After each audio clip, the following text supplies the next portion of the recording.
ഭോപ്പാലിൽ ഇത്രയൊക്കെ കാണാനുണ്ടെന്ന് നിങ്ങൾ ആരെങ്കിലും വിചാരിച്ചിട്ടുണ്ടോ? എന്തായാലും ഞാൻ എത്രയൊന്നും എക്സ്പെക്ട് ചെയ്തിട്ടില്ല കേട്ടോ. ബിർള മന്ദിർ, ഇവിടേക്കാണ് ഞാൻ ആദ്യം പോയത്. വീക്ക് ഡേ ആയതുകൊണ്ട് തന്നെ വലിയ തിരക്കൊന്നും ഉണ്ടായില്ല ഇവിടെ. അവിടുത്തെ ആംബിയൻസും ആ ഒരു പ്രകൃതിയും ഒക്കെ അടിപൊളിയായിരുന്നു. നല്ല കാം ആൻഡ് ക്വയറ്റ് ആയിട്ടുള്ള ഒരു പ്ലേസ്. വീക്ക് ഡേ ആയതുകൊണ്ടാണെന്ന് തോന്നുന്നു അധികം തിരക്കൊന്നും ഉണ്ടായില്ല.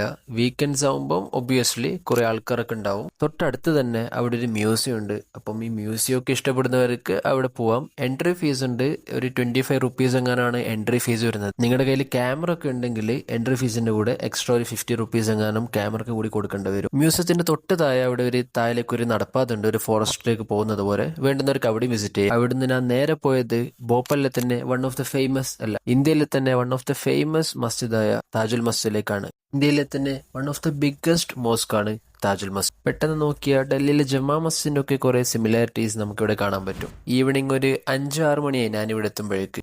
ഇവിടെ പഠിക്കുന്ന കുട്ടികളൊക്കെ താമസിക്കുന്ന മുറികളാണ് നിങ്ങൾ ഈ കാണുന്നത്. പള്ളിയുടെ ഉള്ളിലായാലും നല്ല രസമുണ്ടായിരുന്നു കാണാൻ, ആ ലൈറ്റിങ്ങും പഴയൊരു ആർക്കിടെക്ചറും ഒക്കെ. അടുത്തതായി ഭോപ്പാലിലെ കുറെ ഇൻട്രസ്റ്റിംഗ് കാര്യങ്ങളുമായി നെക്സ്റ്റ് വീഡിയോയിൽ വരുന്നതായിരിക്കും. So this is being on the go, signing off.